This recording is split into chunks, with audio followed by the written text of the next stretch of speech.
What's going on, you guys? My name's Knox, and welcome to Top 5 Unknowns, 5 of the strangest Netflix documentaries.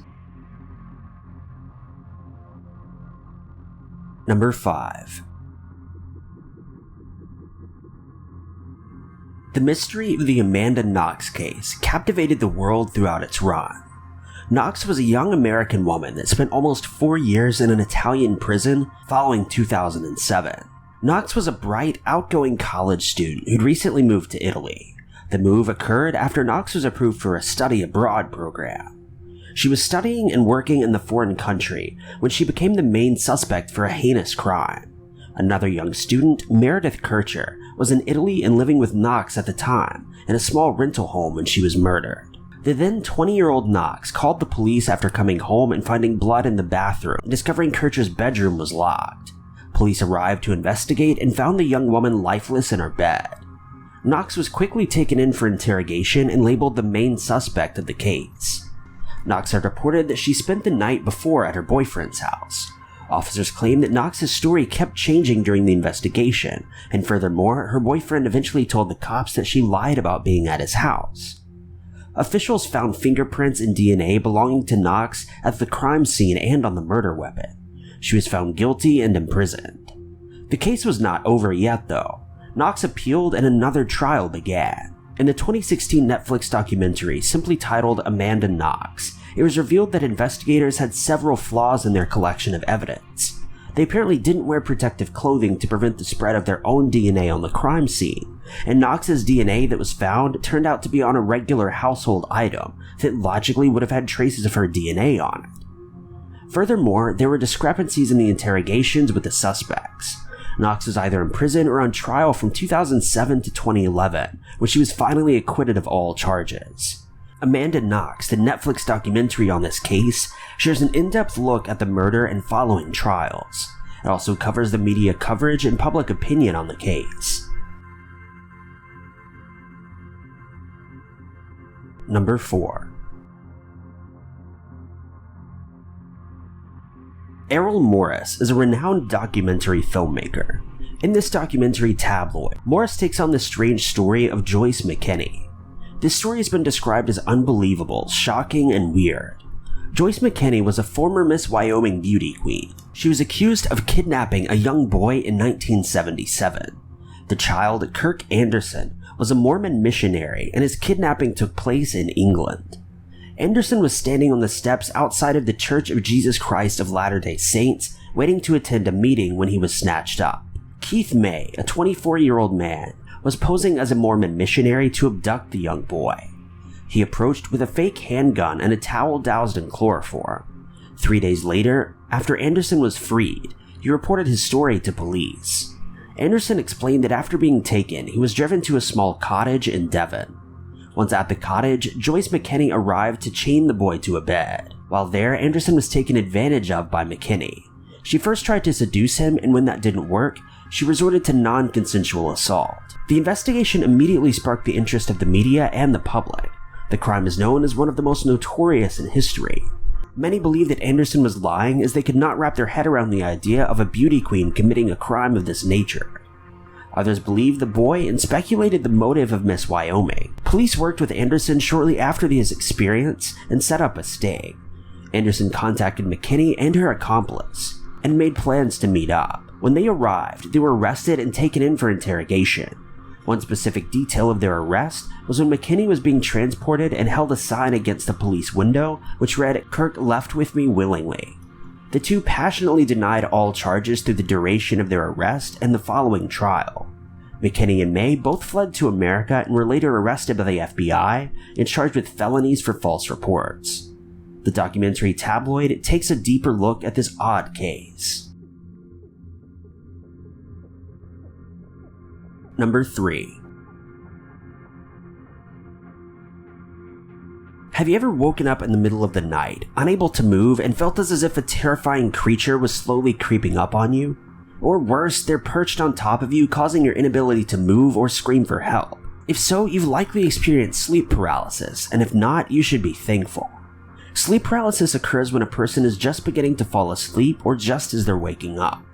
The condition paralyzes the person so that they're unable to move or speak, and it's caused by REM sleep.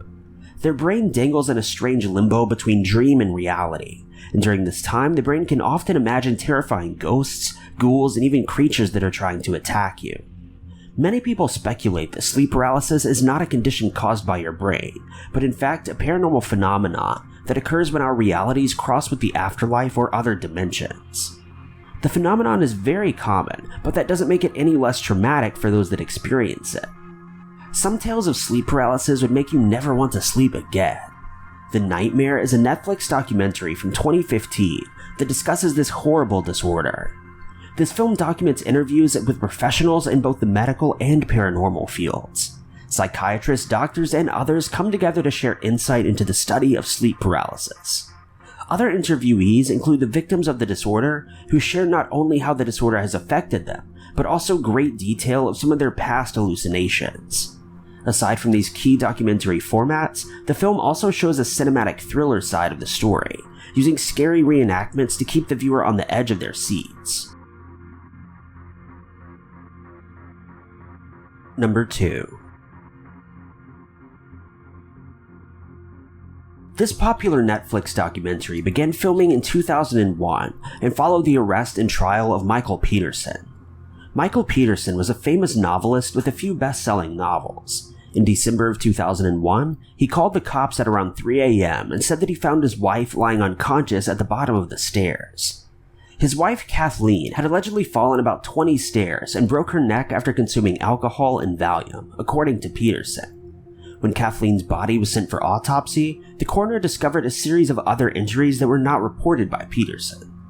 Kathleen suffered several wounds on her head from blunt force trauma, lacerations on her head and neck, and her blood alcohol level was 0.07, which was a pretty low reading all things considered. The coroner also concluded that Kathleen died from blood loss about 2 hours after she received her slew of injuries. Investigators decided that the injuries and cause of death were enough to begin investigating the supposed accident as a homicide. Since Peterson was the only other person at the house when Kathleen was attacked, he became the prime suspect. In the staircase, footage partially shows Kathleen's daughter and sister, who had originally stood by Peterson's side and vowed that they believed he was innocent. However, after new evidence from the autopsy report and a sudden discovery of Peterson's bisexuality made it out, the two began to reconsider. During the investigation, it was discovered that Peterson was bisexual, and it had put a strain on his marriage because Kathleen was not happy with his sexuality. Furthermore, prosecutors found proof that Peterson was living a second gay life, as they called it, where he would go out all hours of the night and cheat on his wife with men. During this trial, one of the strange parts of this story is that suspicion arose around the death of Elizabeth Radcliffe, a close friend of Peterson's, who died back in 1985. She was also found at the bottom of her stairs and had head wounds eerily similar to those of Kathleen. It was later found that there was not enough evidence to try Peter for Radcliffe's death, despite the certainty of prosecutors. The case was used against Peterson still, though. Prosecutors claimed that the case at least gave Peterson an idea on how to fake an accidental death. Peterson was found guilty in 2003 and sentenced, and later in 2009, Durham attorney Lawrence Pollard raised the idea of what is known as the owl theory. This theory suggests that Kathleen had been attacked by an owl outside, and then fell onto the first step entering the home. Number 1. This Netflix documentary is one of the most confusing, unbelievable, shocking, and disturbing documentaries on the streaming platform. The film digs into a crime from 1974, when 12-year-old Jan Broberg was abducted from a small church community in Idaho. Jan was taken by their neighbor and close family friend. However, the story is not that black and white. It covers a love triangle among Jan's parents and her kidnapper, and some even believe her parents knew what was going on and decided to do nothing about it. Jan was abducted when she went on an impromptu trip with her overly friendly neighbor that had shown an unhealthy interest in the young girl. Jan spent months in another country with the family friend, and her parents sat around for weeks before making any phone calls. The first part of the roller coaster got even weirder when her parents began to allow the family friend to sleep in the same bed as the young girl every night. The neighbor would leave his wife and his own children at home to go sleep next to this young girl next door. 2 years after the initial kidnapping, Jan was taken again by the same man. This time she claims she fell in love with him, obviously suffering from Stockholm Syndrome. She stayed with him and tried convincing her parents to give her consent to marry him, and during this time the young girl interacted with the neighbor in inappropriate activities. After this, the love triangle between the neighbor and Jan's kidnapper became even more serious and messy. Overall, this documentary is baffling, as it takes a closer look at every aspect of that flat-out weird series of events. In this film, Jan also shares the reason she kept going along with her kidnapper's plans, because from a very young age, he began brainwashing her, convincing her that she was from an alien planet and that they had to make children together, as she was the princess from some otherworldly society that would destroy the Earth if she didn't follow these startling rules. Thank you guys so much for watching. If you liked this video, be sure to click that like button. Also, don't forget to subscribe and click that notification bell to keep updated with our videos.